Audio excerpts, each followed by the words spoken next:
So what about Petra? Petra, first of all, Petra is not the original name that was given to the city. Petra took the name Rakim or Rakim. Rakim or Rakim means rock in different colors. Rock in different colors. It was given by the people who made it. Nabateans is the name of the tribes who made Petra. So the rose red city Petra has been inhabited by many human cultures, including the Adamites. The Adamites were Jacob's people, Jacob son of Isaac, son of Abraham. That was during the Iron Age or 1200 BC. 600 BC, tribes from Saudi Arabia and Yemen occupied Petra, and they gave it the name Rakim or Rakim. The name of the tribes, Nabateans. In 106 AD, the Romans occupied the city. 324 AD, the Romans converted to Christianity, and that's the Byzantine period. 1141 AD, the Crusaders occupied Petra. 1516, the Ottomans, and then the Arabs.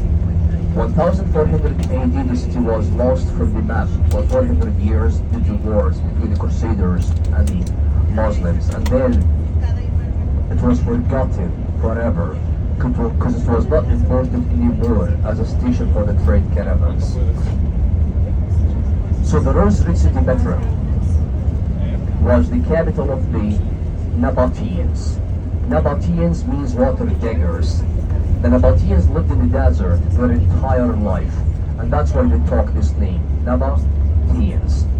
They came from the Arabian Peninsula, Saudi Arabia and Yemen, and they settled here in 312 BC. But why, or what for? The Nabateans were traders. Traders like they used to export and to import goods. Goods like spices, perfumes, oil lamps, silk, linen, frankincense, gold, and silver. So they used to go all the way from Saudi Arabia and Yemen into Asia, small Asia, Europe, Mesopotamia, Africa, India, China. So it's not easy job to go thousands of kilometers on camels. That's why we have needed stations or places to replace camels to get food, water, protection, wine, and entertainment. They have had stations along the way, but they made Petra their main station. So what made Petra City so special to have it as the main station and the capital of the Nabateans? First of all, the location.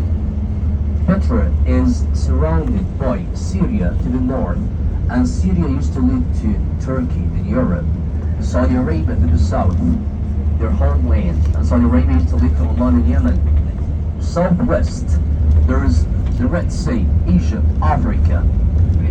East, Iraq, Mesopotamia, the Furat rivers, where the Assyrians and the Babylonians used to live. West, Jerusalem. What was in Jerusalem? Alexander the Great and his generals, Ptolemaios and Seleucus. And Jerusalem was their gate to the Mediterranean Sea. So the location is the main reason why they decided to build their city here. The second reason, we have 60 springs of water in Petra, and water is power and life.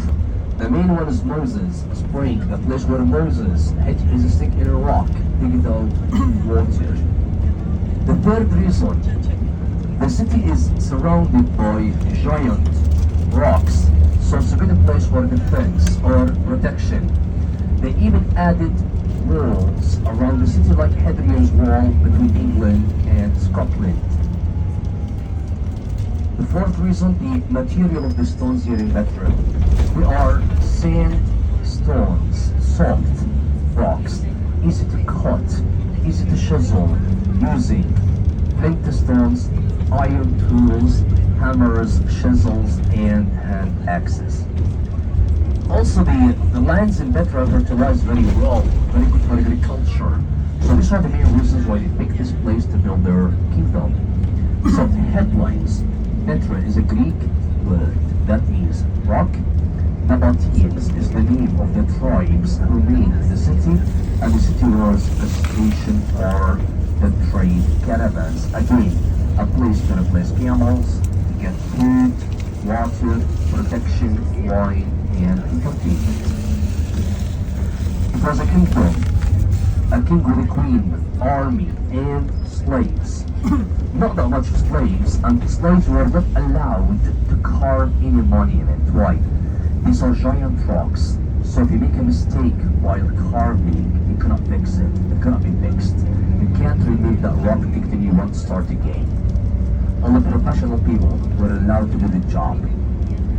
How many people lived in Petra? At its highest peak, about 30,000 people lived in Petra. 30,000 people. 5,000 were living in Petra and 25,000 in the surrounding area. As nomads, they used to live in tents. Tents made out of goat's hair. They used to live in rock shelters and they had built a lot of houses. What was the Nabateans' language? It was exactly like the spoken language of Jesus Christ. Aramaic. Aramaic, but mixed with Arabic because they used to live in Saudi Arabia. But they have always used the Greek for writing because the Greek was like the universal language in that time, like English nowadays. What was the Nabateans' religion? They were pagan. Pagan, they used to worship idols. They have had about 13 gods and goddess. The name of the main god was Shara, the lord of Sharah, mountains and the sun god. Sharah, mountains and the sun god.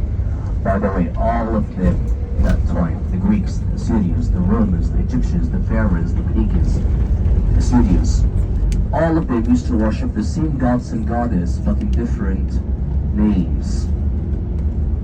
So the Shara, the sun god, was the main god for the Nabateans. Al-Uzza, the fertility goddess, Arabic goddess, was the mother of the gods.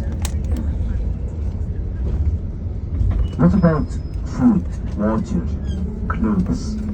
Their clothes were made out of silk, linen, animal skin. Also, the sandals, the shoes, was made out of camel leather. Why camel leather?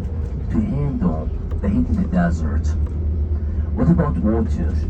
Look at Petra. It's a valley surrounded by mountains. So it's the best place to collect rainwater. Again, in January, February, March, trains, cats and dogs. So they were so smart to build dams to stop rainwater that create flooded water time and use it for the daily life. So Petra from above used to look like rivers.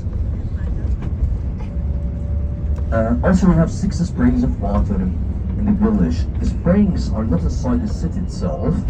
They're in the surrounding area on top of the mountains. So that was something positive for the Nabateans, that they added water canals, or they made water canals all the way from the springs down to the city. While we're doing the tour in Petra, I will show you the water canals which the Nabateans made to provide Petra with drinkable water, like pure water from the springs. About food, they had a lot of animals, so they were okay with meat, butter, milk, yogurt. They made farms. Also, they were traders. Traders, for example, they used to exchange goods with food. They used to have a lot of silk, linen, frankincense, gold, silver, so they used to exchange that for food.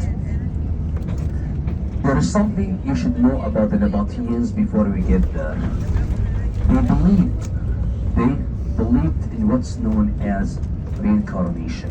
Reincarnation, life after death.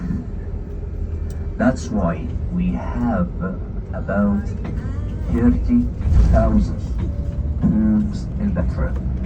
Talking about tombs, they did not do any kind of mummification. They did not burn the bodies. They wrapped the body in white linen and they used to bury their deads with all their stuff for the next life.